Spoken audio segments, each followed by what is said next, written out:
Ele não desistia de vir na igreja, ele não desistia das orações, ele não desistia de se ajoelhar ao chão e pedir ao Espírito Santo que o abençoasse, que desse a ele sabedoria e que desse a ele a graça para que ele passasse por aquilo.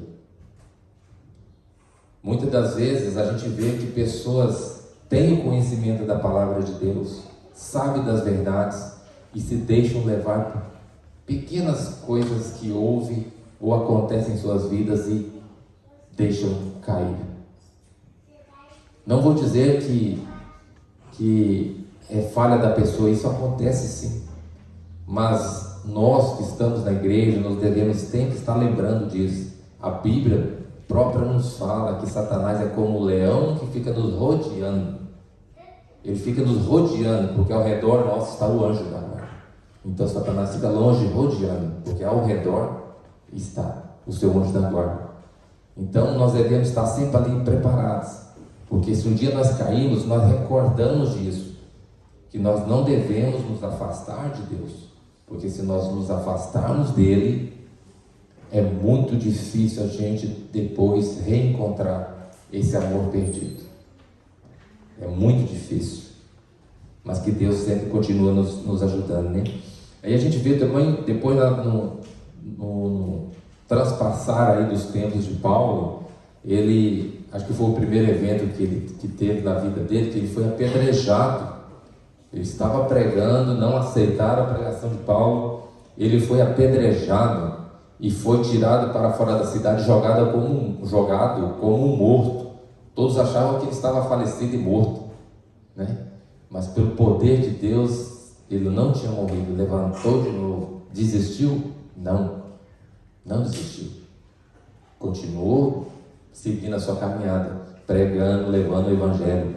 Chegou em uma outra cidade, passado uns tempos depois, ali eles o açoitaram, rasgaram suas vestes e o açoitaram. Aí eu pergunto, ele desistiu? Não. Continuou pregando o seu evangelho, ele não desistiu. Paulo passou por muitas provações e quase ali já no final da vida dele, né, já chegando quase no fim do seu tempo aqui na terra, ele, nos seus últimos julgamentos, ele pediu para que fosse julgado por Nero, e aí ele teve a sua ida, porque o sonho dele era pregar em Roma. Ele queria pregar em Roma de qualquer jeito, ele queria ir até Roma, e ele conseguiu fazer isso. E a gente vê que no meio do caminho, quase que ele não chega ainda, que o navio, né, foi afundado, foi naufragado, e ele mesmo assim conseguiram nadar e chegaram, né, com vida. Então Deus tem sempre provações nas nossas vidas. Deus nos prova, irmãos. Muitas das vezes as pessoas passam por dificuldades e acham que é só o inimigo que traz para você tempos difíceis. Mas a própria Bíblia nos diz que Deus nos testa para saber se realmente você está seguindo a Ele ou se você está simplesmente só se deixando enganar. Muitas das vezes nós temos que parar e refletir sobre a nossa vida. Eu estou realmente seguindo a Deus ou estou somente me enganando? Eu estou fazendo aquilo que Deus quer da minha vida? Eu tenho a minha vida transformada agora ou não? Ou estou como eu era antes, no passado? Porque muitas das vezes nós nos enganamos a nós mesmos, pensando que nós estamos transformados e não. Então Deus nos testa, Deus nos prova. Muitas das vezes podemos passar por tempos difíceis, dificuldades em nossas vidas, mas nós devemos sempre estar firmado, alicerçado nos pés de Cristo, para que um dia nós possamos estar ao lado dele, assim como Paulo vai estar quando Cristo voltar, porque ele lutou até o fim da sua vida, mas sempre buscando, né, estar ao lado de Cristo.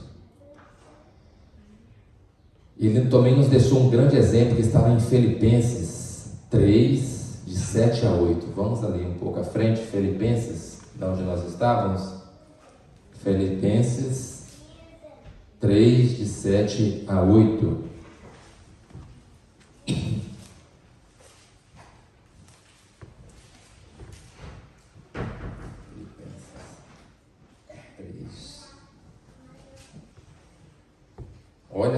olha só para vocês verem como que ele colocou o significado daquilo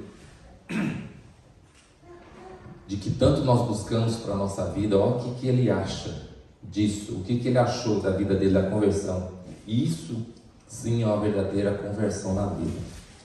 E aqui diz o seguinte, ó: encontraram todos? Filipenses 3, de 7 a 8, que diz assim, ó: mas o que para mim era lucro, olha o pensamento dele, o que para ele era lucro antes da conversão, isso considerei perda por causa de Cristo. Então, irmãos, essa primeira frase aqui nos remete ao quê? Tudo que aquilo nós buscamos correndo atrás, mas em primeiro lugar na nossa vida estamos buscando a Cristo, porque tudo isso é insignificante. Tudo que nós corremos atrás dessa vida material, desde que nós, voltando um pouco atrás, não que você ter uma casa, um carro, seu trabalho, isso é coisa errada, não. Mas desde que isso não atrapalhe a sua vida com Cristo, desde que você sempre coloque em primeiro lugar a sua vida com Cristo e em segundo lugar as coisas materiais na vida. Porque a partir do momento que você deixa de colocar Deus em primeiro lugar, as coisas dele, hoje não vou na igreja porque eu tenho que fazer tal coisa, amanhã eu não posso ir na igreja porque eu tenho outra coisa para fazer. Gente, a casa de Deus é em primeiro lugar. Eventos religiosos que nós temos na igreja, em primeiro lugar na nossa vida. Essa é prioridade para um cristão.